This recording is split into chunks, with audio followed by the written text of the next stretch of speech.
ఓం శాంతి 15/3/2024 సాకార ఈశ్వరీయ మధుర మహావాక్యాలు. మధురమైన పిల్లలారా, జ్ఞాన సాగరులైన తండ్రి మీకు పళ్ళెములను రత్నాలతో పూర్తిగా నింపి ఇస్తున్నారు. ఎంత కావాలో అంత మీ జోలెను నింపుకోండి. అన్ని చింతల నుండి విముక్తి పొందండి. ప్రశ్న: జ్ఞాన మార్గంలోని ఏ విషయాలు భక్తి మార్గంలో కూడా ఇష్టపడతారు? జవాబు: స్వచ్ఛత. జ్ఞాన మార్గంలో పిల్లలైన మీరు స్వచ్ఛంగా తయారవుతారు. తండ్రి మురికి పట్టిన మీ వస్త్రాలను స్వచ్ఛంగా తయారు చేసేందుకు వచ్చారు. ఆత్మ ఎప్పుడైతే స్వచ్ఛంగా అవుతుందో, అనగా పావనంగా అయినప్పుడు, ఇంటికి వెళ్ళేందుకు, ఎగిరేందుకు రెక్కలు లభిస్తాయి. భక్తి మార్గంలో కూడా స్వచ్ఛతను చాలా ఇష్టపడతారు. స్వచ్ఛంగా అయ్యేందుకు భక్తి మార్గంలో గంగా నదికి వెళ్ళి స్నానం చేస్తారు. కానీ నీటి వలన ఆత్మ స్వచ్ఛంగా తయారు కాదు. ఓం శాంతి. మధురమైన పిల్లలు, మీరు స్మృతి యాత్రను మర్చిపోరాదు. ఉదయమే మీరు ఈ అభ్యాసం చేస్తారు. ఇందులో మాట్లాడాల్సిన పని ఉండదు, ఎందుకంటే అది నిర్వాణ ధామంలోకి వెళ్ళేందుకు ఉపాయం. పావనంగా అవ్వకుండా పిల్లలు వెళ్ళలేరు, ఎగురలేరు. సత్యుగం ప్రారంభ సమయంలో లెక్కలేనంత మంది ఆత్మలు ఎగిరిపోతాయని మీకు తెలుసు. ఇప్పుడైతే కోట్ల కొలది ఆత్మలు ఇక్కడ ఉన్నారు. అక్కడ సత్యుగంలో కొన్ని లక్షలు మాత్రమే మిగులుతారు. మిగిలిన వారంతా ఎగిరిపోతారు. అలా ఎగిరేందుకు ఎవరో వచ్చి రెక్కలు ఇస్తారు కదా. ఈ స్మృతి యాత్ర ద్వారానే ఆత్మ పవిత్రం అవుతుంది. ఇది తప్ప పావనమయ్యేందుకు వేరే ఏ ఉపాయము లేదు. పతిత పావనుడు కూడా ఒక్క తండ్రి మాత్రమే. వీరినే కొంతమంది ఈశ్వరుడు, పరమాత్మ లేక భగవంతుడు అని అంటారు. ఉన్నవారు ఒక్కరే, అనేక మంది భగవంతులు లేరు. అందరి తండ్రి ఒక్కరే. లౌకిక తండ్రి అందరికీ వేరువేరుగా ఉంటారు. పారలౌకిక తండ్రి అయితే ఆత్మలందరికీ తండ్రి ఒక్కరే. వారు ఎప్పుడు వస్తారో అప్పుడు అందరికీ సుఖం ఇచ్చి వెళ్ళిపోతారు. సుఖం అనుభవించేటప్పుడు వారిని స్మృతి చేసే అవసరం లేదు. అది సత్యుగం కూడా జరిగిపోయింది కదా. ఇప్పుడు తండ్రి కూర్చొని భూత, భవిష్య, వర్తమాన సమయాల రహస్యాన్ని అర్థం చేయిస్తూ ఉన్నారు. ఈ వృక్షం యొక్క భూత, వర్తమాన, భవిష్యత్తులు చాలా సులభమైనవి. విత్తనం నుండి వృక్షం ఎలా వస్తుందో మీకు తెలుసు. తర్వాత వృద్ధి చెందుతూ చివరికి అంతం వచ్చేస్తుంది. దానినే ఆది, మధ్య, అంత్యాలు అని అంటారు. ఇది అనేక ధర్మాల వెరైటీ వృక్షం, రకరకాల రూపురేఖల వృక్షం. ఎవరి ఫీచర్, రూపురేఖలు వారికి ఉంటాయి. ఒక్కొక్క ధర్మానికి ఒక్కొక్క ఫీచర్ ఉంటుంది. వృక్షమును బట్టి పుష్పాలు అనేక రకాలు ఉంటాయి. ఒకే వృక్షంలోని పుష్పాలన్నీ ఒకే ఫీచర్ కలిగి ఉంటాయి. కానీ మానవ సృష్టి రూపీ వృక్షంలో రకరకాల మనుషులు ఉంటారు. ఆ వృక్షాలలో ఒక్కొక్క వృక్షానికి ఒక్కొక్క విధమైన శోభ ఉంటుంది. కానీ ఇక్కడ ఒకే వృక్షంలో అనేక విధములైన సౌందర్యం ఉంది. శ్యామ్ సుందరం అనేది దేవీ దేవతలకు చెందుతుంది అని తండ్రి అర్థం చేయిస్తూ ఉన్నారు. ఆ దేవతలు సతో ప్రధానం నుండి తమో ప్రధానంగా అయినప్పుడు వారి సుందరం నుండి శ్యామ్ అనగా నల్లగా అవుతారు. ఇటువంటి శ్యామ సుందరులు ఏ ఇతర ధర్మంలో అవ్వరు. వారి ఫీచర్లు కూడా చూడండి. జపాన్ వారి రూపురేఖలు, యూరోపియన్ల, చైనా దేశస్థుల రూపురేఖలు చూడండి. హిందూ దేశం వారి ఫీచర్లు మారుతూ ఉంటాయి. హిందూ దేశం వారికి మాత్రమే శ్యామ్ సుందరం అనే గాయనం ఉంది. ఇతర ధర్మాల వారెవ్వరికీ లేదు. ఇది మానవ సృష్టి వృక్షం. ఇందులో వెరైటీ ధర్మాలు ఉన్నాయి. వారంతా నంబర్ వారుగా ఎలా వస్తారు అనే జ్ఞానం పిల్లలైన మీకు ఇప్పుడే లభిస్తుంది. ఇతరులు ఈ విషయాలు అర్థం చేయించలేరు. ఇది 5000 సంవత్సరాల కల్పం. దీనిని వృక్షము అని అనండి, లేక ప్రపంచం అనండి. అర్ధభాగం భక్తి ఉంది. దానిని రావణ రాజ్యం అని అంటారు. ఈ సగంలో 5 వికారాల రాజ్యం నడుస్తుంది. కామచితిపై కాలి పతితులుగా నల్లగా తయారైపోతారు. రావణ సంప్రదాయం వారి నడవడిక, దైవీ సంప్రదాయం వారి నడవడికకు రాత్రికి పగలకున్నంత తేడా ఉంది. మనుషులు దేవతలను మహిమ చేస్తారు. స్వయాన్ని నీచులము, పాపులము అని ఒప్పుకుంటారు. అనేక ప్రకారాల మానవులున్నారు. మీరు చాలా భక్తి చేశారు. పునర్జన్మలు తీసుకుంటూ తీసుకుంటూ భక్తి చేస్తూ వచ్చారు. మొట్టమొదట అవ్యభిచారి భక్తి ఉంటుంది. ప్రారంభంలో ఒక్కరినే భక్తి చేయడం మొదలవుతుంది. ఆ తర్వాత వ్యభిచారి భక్తిగా మారిపోతుంది. చివరిలో పూర్తి వ్యభిచారి భక్తిగా తయారైనప్పుడు తండ్రి వచ్చి అవ్యభిచారి జ్ఞానమునిస్తారు. ఆ జ్ఞానం ద్వారా సద్గతి జరుగుతుంది. ఇది ఎంతవరకు తెలియదు అంతవరకు భక్తిని గురించిన గర్వంలోనే ఉంటారు. జ్ఞాన సాగరులు ఒక్క పరంపిత పరమాత్మయేనని వారికి తెలియదు. జ్ఞాన మార్గంలో ఎన్నో వేద శాస్త్రాలు కంఠస్థం చేసి వల్లిస్తూ వినిపిస్తూ ఉంటారు. ఇదంతా భక్తి మార్గపు విస్తారం, భక్తి మార్గపు సౌందర్యం. ఇదంతా మృగతృష్ణ సమానమైన సౌందర్యము అని తండ్రి చెప్తున్నారు. దూరం నుండి ఇసుక నీటి వలె వెండి వలె ప్రకాశిస్తూ ఉంటుంది. జింకకు దప్పికైనప్పుడు ఆ ఇసుకలో పరిగెత్తుతూ పరిగెత్తుతూ చిక్కుకొని పోతుంది. భక్తి కూడా అటువంటిదే. అందులో అందరూ చిక్కుకొని పోయి ఉన్నారు. దాని నుండి వెలుపలికి తీయడంలో పిల్లలకు శ్రమ కలుగుతుంది. ఇందులో చాలా విఘ్నాలు కూడా ఏర్పడతాయి. ఎందుకంటే తండ్రి పవిత్రంగా చేస్తారు. ద్రౌపది కూడా అందుకే దీనంగా పిలిచింది. మొత్తం ప్రపంచంలో అనేక మంది ద్రౌపదులే, దుర్యోధనులే. అంతేకాక మీరందరూ పార్వతులే. అమరకథ వింటున్నారు అని కూడా బాబా అంటున్నారు. తండ్రి మీకు అమరలోకం కొరకు అమరకథను వినిపిస్తూ ఉన్నారు. ఇది మృత్యులోకం. ఇక్కడ అకాల మృత్యువు జరుగుతూ ఉంటుంది. కూర్చొని ఉంటారు. అకస్మాత్తుగా గుండెపోటుతో మరణిస్తారు. మీరు హాస్పిటల్స్కి వెళ్ళి అర్థం చేయించవచ్చు. ఇక్కడ మీ ఆయువు ఎంతో తక్కువ, జబ్బులు పడతారు, స్వర్గంలో జబ్బులే ఉండవు అని చెప్పండి. భగవాను వాచ స్వయాన్ని ఆత్మగా భావించి తండ్రినైనా నన్ను స్మృతి చెయ్యండి. ఇతరులపై మమకారాన్ని తొలగిస్తే మీ వికర్మలు వినాశనం అవుతాయి. ఆ తర్వాత ఇంకెప్పుడు జబ్బు పడరు, మృత్యువు కబలించదు, ఆయువు కూడా ఎక్కువగా ఉంటుంది. ఈ దేవతల ఆయువు ఎక్కువగా ఉండేది కదా. అయితే ఆ ఎక్కువ ఆయువు కలవారు ఎక్కడికి వెళ్ళారు? పునర్జన్మలు తీసుకుంటూ తీసుకుంటూ ఆయువు తగ్గిపోతుంది. ఇది సుఖ దుఃఖాల ఆట. దీని గురించి ఎవ్వరికీ తెలియదు. తిరునాళ్ళు, ఉత్సవాలు మొదలైనవి ఎన్నో జరుగుతూ ఉంటాయి. కుంభమేళాలో లెక్కలేనంతమంది స్నానం చేసేందుకు వెళ్ళి ఒకచోట కలుస్తారు. కానీ దీని వలన ఏ లాభము లేదు. ప్రతిరోజు మీరు స్నానం చేస్తారు. నీరు ఎక్కడ ఉన్నా అదంతా సాగరం నుండి వచ్చింది. అన్నిటికంటే స్వచ్ఛమైనది బావి నీరు. నదులలో అయితే మురికి కలుస్తూ ఉంటుంది. బావి నీరు స్వచ్ఛంగా ఉంటుంది కనుక ఆ నీటితో స్నానం చేయడం చాలా మంచిది. మొదట బావిలోనే స్నానం చేసే అలవాటు ఉండేది. కానీ ఇప్పుడు నదులలో చేసే అలవాటు ఏర్పడింది. భక్తి మార్గంలో కూడా స్వచ్ఛతను ఇష్టపడతారు. ఇప్పుడు మీరు వచ్చి మమ్మలను స్వచ్ఛంగా చేయమని పరమాత్మను పిలుస్తూ ఆర్తనాదాలు చేస్తూ ఉంటారు. గురు నానక్ కూడా పరమాత్ముడి మహిమను గాయనం చేశారు.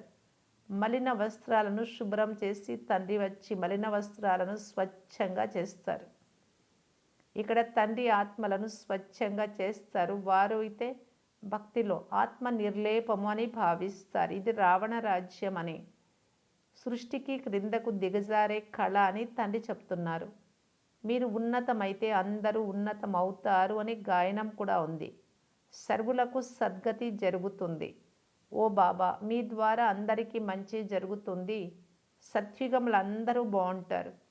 అక్కడ అందరూ ఒకే రాజ్యంలో సంతోషంగా ఉంటారు. ఆ సమయంలో మిగిలిన వారంతా శాంతిధామంలో ఉంటారు. విశ్వంలో శాంతి కావాలి అని అందరూ తల బాదుకుంటూ ఉన్నారు, కష్టపడుతున్నారు. ఇంతకుముందు ఎప్పుడైనా విశ్వంలో శాంతి ఉండేదా? ఇప్పుడు శాంతి అడుగుతున్నారే అని వారిని ప్రశ్నించండి. ఈ కలియుగం ఇంకా 40,000 సంవత్సరాలు ఉంటుంది అని వారు అంటారు. మానవులు ఎంత గాఢాంధకారంలో ఉన్నారు. కల్పమంతా కలిపి 5,000 సంవత్సరాలు ఎక్కడ? ఒక కలియుగమే ఇంకా 40,000 సంవత్సరాలు ఉంటుంది అనే మాట ఎక్కడ? అనేక మతాల అభిప్రాయాలు ఉన్నాయి. తండ్రి వచ్చి సత్యం తెలుపుతూ ఉన్నారు. జన్మలు 84 మాత్రమే, లక్షల సంవత్సరాలు అని. మానవులు, జంతువులు మొదలైన వాటిగా కూడా జన్మ తీసుకుంటారు అని వారంటారు. ఇవన్నీ సరి అయిన విషయాలు కావు. చట్టం అలా లేనే లేదు. 84 జన్మలు మనుషులే తీసుకుంటారు. దాని లెక్కాచారం కూడా తండ్రి తెలుపుతున్నారు. ఈ జ్ఞానము పిల్లలైన మీరు ధారణ చెయ్యాలి. ఋషులు, మునులు నేతి నేతి నాకు తెలియదు, నాకు తెలియదు అంటే రచన గురించి, రచయిత గురించి సత్యం ఒప్పుకున్నారు, వెళ్ళిపోయారు. తెలియదు అంటే నాస్తికులు అని అర్థం. తప్పకుండా ఆస్తికులు ఎవరో ఉంటారు. దేవతలు ఆస్తికులు, రావణ రాజ్యంలో ఉండేవారు నాస్తికులు. జ్ఞానం ద్వారా మీరు ఆస్తికులుగా అవుతారు. 21 జన్మలకు వారసత్వం లభిస్తుంది. ఆ తర్వాత జ్ఞానం అవసరమే ఉండదు. ఇది పురుషోత్తమ సంగం యుగం. ఇందులో మీరు ఉత్తమోత్తమ పురుషులుగా, స్వర్గాధికారులుగా అవుతున్నారు. ఎవరు ఎంత బాగా చదువుకుంటారో అంత ఉన్నత పదవి పొందుతారు. బాగా చదువుకొని వ్రాసుకుంటే విశ్వానికి అధికారులుగా అవుతారు, లేకుంటే తక్కువ పదవిని పొందుతారు. అక్కడ రాజ్య పదవి సుఖం ఇస్తుంది, ఇక్కడ దుఃఖం ఇస్తుంది. ఆస్తికులుగా అయితే సుఖంనిచ్చే రాజ్య పాలన చేస్తారు. ఆ తర్వాత రావణుడు వస్తూనే నాస్తికులుగా అవుతారు, కనుక దుఃఖం కలుగుతుంది. భారతదేశం సంపన్నంగా ఉన్నప్పుడు అపారమైన ధనం ఉండేది. సోమనాథ మందిరం ఎంతో భారీగా అపారమైన ఖర్చుతో అత్యంత వైభవంగా నిర్మించబడింది. మందిరాలు నిర్మించేందుకే అంత ధనం ఉంటే కట్టించిన వారి వద్ద ఇంకెంత ధనం ఉండేది? వారికింత ధనం ఎక్కడి నుండి లభించింది? సాగరుడు పల్లెములు నింపి నింపి రత్నాలు ఇచ్చారు అని వ్రాసి ఉన్నారు. ఇప్పుడు జ్ఞానసాగరులు మీకు రత్నాల పళ్ళెములు నింపి నింపి ఇస్తూ ఉన్నారు. ఇప్పుడు మీ జోలె నిండుతోంది. అక్కడ వారు శంకరుడి ముందుకు వెళ్ళి జోలె నింపమని అడుగుతారు. వారికి తండ్రిని గురించి తెలియదు. తండ్రి మన జోలెను నింపుతున్నారు అని ఇప్పుడు మీకు తెలుసు. ఎవరికి ఎంత కావాలో అంత నింపుకోమంటున్నారు తండ్రి. ఎంత బాగా చదువుకుంటున్నారో అంత మంచి స్కాలర్షిప్ లభిస్తుంది. కావాలనుకుంటే అత్యంత ఉన్నతమైన డబల్ కిరీటధారులుగా అవ్వండి, లేకుంటే పేదవారుగా లేక దాసదాసీలుగా అవ్వండి. చాలామంది తండ్రికి విడాకులు కూడా ఇచ్చి వెళ్ళిపోతారు వదిలేసి. వారు కూడా ఉన్నారు. ఇది కూడా డ్రామాలో నిర్ణయించబడి ఉంది. తండ్రి అంటున్నారు, నాకు ఏ చింత లేదు, నేను చింతా విముక్తుడను. నాలాగే మిమ్ములను కూడా చింతారహితులుగా తయారు చేస్తున్నాను. సద్గురువు చింతల నుండి విడుదల చేసే సద్గురు స్వామి అనే గాయనం ఉంది. స్వామి అనగా సర్వుల తండ్రి. వారిని యజమాని అని కూడా అంటారు. నేను మీకు బేహద్దు టీచర్ను కూడా అని తండ్రి అంటున్నారు. భక్తి మార్గంలో మీరు అనేక మంది టీచర్ల నుండి అనేక చదువులు చదువుతారు. కానీ తండ్రి చదివించే ఈ చదువు అన్ని విద్యల కంటే భిన్నమైన జ్ఞానం. తండ్రి జ్ఞాన సాగరులు, వారిని జానీ జానన్హార్ అని అనరాదు. చాలామంది మీకు మా లోపల ఏముందో తెలుసు అని అంటారు. తండ్రి అంటున్నారు, నాకు అదంతా ఏమీ తెలియదు. నేను పిల్లలైన మిమ్మలను చదివించేందుకే వస్తాను. ఆత్మలైన మీరు మీ సింహాసనంపై విరాజమానమై ఉన్నారు. నేను కూడా బ్రహ్మ శరీరం అనే బ్రుకుటిలో సింహాసనంపై కూర్చున్నాను. ఆత్మ అత్యంత చిన్న బిందువు అని ఎవ్వరికీ తెలియదు. తండ్రి చెప్తున్నారు, మొదట ఆత్మను అని అర్థం చేసుకోండి. ఆ తర్వాత తండ్రిని అర్థం చేసుకోగలరు. మొట్టమొదట ఆత్మ జ్ఞానాన్ని అర్థం చేయిస్తారు, తర్వాత తండ్రి పరిచయం ఇస్తారు. భక్తిలో శాలిగ్రామాలను తయారు చేసి పూజించిన తర్వాత మట్టిలో లేక నీళ్ళలో కలిపేస్తారు. ఇదంతా బొమ్మల పూజ అని తండ్రి అంటున్నారు. ఈ విషయాలన్నీ ఎవరు బాగా అర్థం చేసుకుంటారో వారు ఇతరుల కళ్యాణం కూడా చేస్తారు. తండ్రి కళ్యాణకారి కనుక పిల్లలు కూడా కళ్యాణకారులుగా అవ్వాలి. కొంతమంది ఇతరులను ఊబి నుండి వెలుపలికి తీస్తూ తీస్తూ వారే అందులో చిక్కుకొని మరణిస్తారు, అపవిత్రులుగా అవుతారు, సంపాదన పోగొట్టుకుంటారు. అందుకే తండ్రి చాలా జాగ్రత్తగా ఉండమని హెచ్చరిస్తున్నారు. కామచితిపై కూర్చున్నందునే మీరు అపవిత్రంగా నల్లగా అయిపోయారు. మేమే సుందరంగా పవిత్రంగా ఉండేవారము, మేమే అపవిత్రంగా అయ్యామని మీరు అంటారు. మేమే దేవతలుగా ఉండేవారము, మేమే క్రిందకు దిగిపోయాము అని అంటారు. లేకుంటే 84 జన్మలు ఎవరు తీసుకుంటారు? ఈ లెక్కాచారం అంతా తండ్రి అర్థం చేయిస్తారు. పిల్లలు చాలా శ్రమ చేయాల్సి వస్తుంది. అర్ధకల్పం నుండి విషయ సాగరంలో పడి మునిగి ఉన్న వారిని వెలుపలికి తీయడం అంత సులభం కాదు. ఎవరైనా కొంత జ్ఞానం తీసుకున్నా ఆ జ్ఞానం ఎప్పుడూ నశించదు. ఈ కథ సత్యనారాయణలుగా తయారయ్యే కథ. ఆ తర్వాత ప్రజలుగా కూడా అవుతారు. కొద్దిగా అర్థం చేసుకొని, తెలుసుకొని వెళ్ళిపోతారు. వారు మళ్ళీ వచ్చి తెలుసుకోవచ్చు. పోను పోను మానవులకు వైరాగ్యం కూడా కలుగుతుంది. శ్మశానంలో వైరాగ్యం కలిగి వెలుపలికి వస్తూనే సమాప్తం అయిపోతుంది. అదేవిధంగా మీరు అర్థం చేయించినప్పుడు చాలా బాగుంది, బాగుంది అని అంటారు. వెలుపలకు వెళ్తూనే సమాప్తం అవుతారు. ఈ పని పూర్తి చేసి వస్తామని అంటారు. బయటకు వెళ్తూనే మాయ తలలు తిప్పేస్తుంది. కోట్లల్లో ఏ ఒక్కరూ వెలువడతారు. రాజ్య పదవి పొందుకోవడంలో శ్రమ ఉంటుంది. అనంతమైన తండ్రిని మేము ఎంతగా స్మృతి చేస్తున్నాము అని ప్రతి ఒక్కరూ స్వయాన్ని హృదయంలో ప్రశ్నించుకోండి. తండ్రి స్మృతిని మర్చిపోతాము అని అంటారు. అరే, అజ్ఞాన కాలంలో తండ్రిని మర్చిపోయాము అని ఎప్పుడైనా అన్నారా? అజ్ఞాన కాలం అంటే జ్ఞానంలోకి రాకముందు. తండ్రి అంటున్నారు, ఎన్ని తుఫానులు వచ్చినా మీరు చలించరాదు. తుఫానులు వస్తాయి కానీ కర్మేంద్రియాలతో వికర్మలు పాపకర్మ చేయరాదు. బాబా మాయ ఇంద్రజాలం చేసేసింది అని అంటారు. బాబా అంటున్నారు, మధురమైన పిల్లలు నన్ను స్మృతి చేస్తే మీ మురికి తొలగిపోతుంది. ఆత్మపై మురికి ఏర్పడింది. అది స్మృతి ద్వారానే తొలగిపోతుంది. తండ్రి కూడా బిందువే.